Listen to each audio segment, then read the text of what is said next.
Salam jumpa.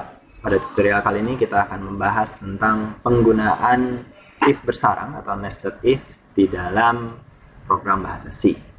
Pada layar Anda sudah terlihat di sini ada sebuah program sederhana untuk mencari bilangan terbesar dari 3 input bilangan yang dimasukkan user. Kita lihat di sini ada beberapa variabel yang dibuat. Variabel A, B, dan C untuk menerima inputan dari user di sini, scanf A, B, dan C. Lalu untuk menentukan bilangan terbesar digunakan metode if bersarang. Maksud dari if bersarang sendiri adalah ada if di dalam struktur if yang lebih besar. Jika diperlukan, if bersarang dapat digunakan dalam jumlah lapisan atau jumlah sarang yang tidak dibatasi. Pada contoh kita akan digunakan hanya 2 tingkat if. Dilihat dari code baris 10 di sini, dicek jika A lebih besar dari B, maka lakukan logika berikutnya. Jika A lebih besar dari B, maka kita hanya perlu membandingkan dengan C.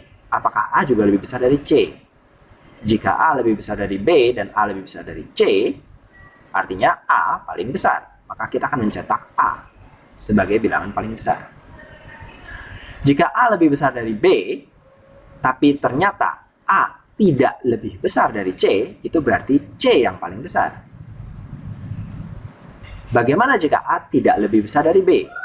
Artinya B lebih besar dari A. Dari bagian else di sini kita bisa melihat bahwa secara implisit, jika bagian else dikerjakan adalah B lebih besar dari A.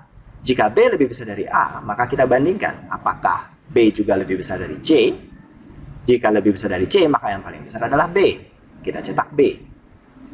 Jika ternyata B tidak lebih besar dari C, artinya secara implisit C yang paling besar.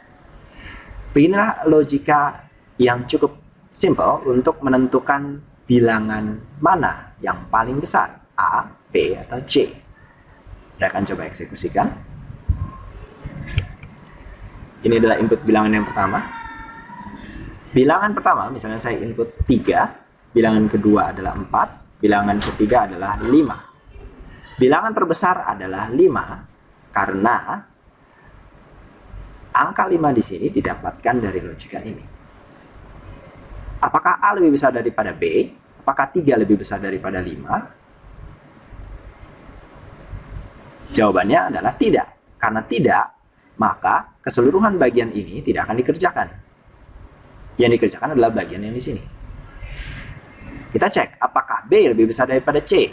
Apakah 4 lebih besar daripada 5? Jawabannya adalah tidak. Karena tidak, maka bagian false statement yang akan dikerjakan.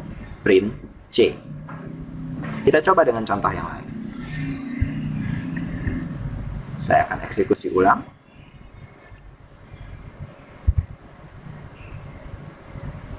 Kali ini saya akan membuat bilangan yang lebih besar adalah bilangan yang kedua.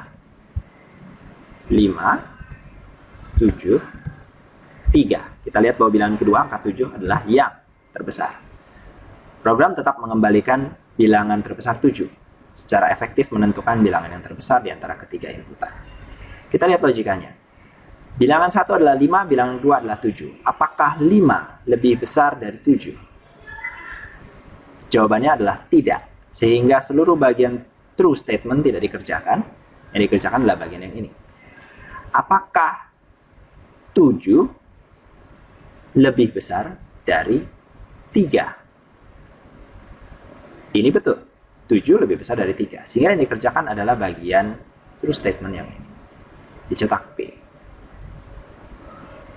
Oke, kita akan coba dengan pendekatan yang lain lagi. Saya akan menggeser.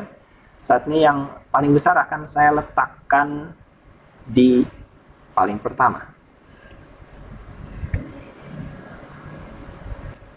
Input bilangan pertama. Bilangan pertama akan saya berikan nilai misalnya 8. Bilangan kedua saya berikan nilai 2. Bilangan ketiga saya berikan nilai 5. Tetap yang dikembalikan adalah bilangan terbesar, 8. Tapi logika yang bekerja adalah sebagai berikut. 8 lebih besar daripada 2. Apakah 8 lebih besar dari 2? Jawabannya ya. Karena jawaban ini ya, maka sebenarnya bagian yang di sini tidak akan pernah dikerjakan. Tinggal kemungkinan yang di sini. Dicek berikutnya lagi. Apakah 8 lebih besar dari 5? Jawabannya true. Maka ini yang akan dikerjakan, dicetak. Baik. Demikianlah penjelasan singkat tentang logika penggunaan if bersarang untuk menentukan bilangan terbesar dari 3 inputan user. Kita bahas lagi bentuk alternatif yang lain pada tutorial berikutnya. Terima kasih.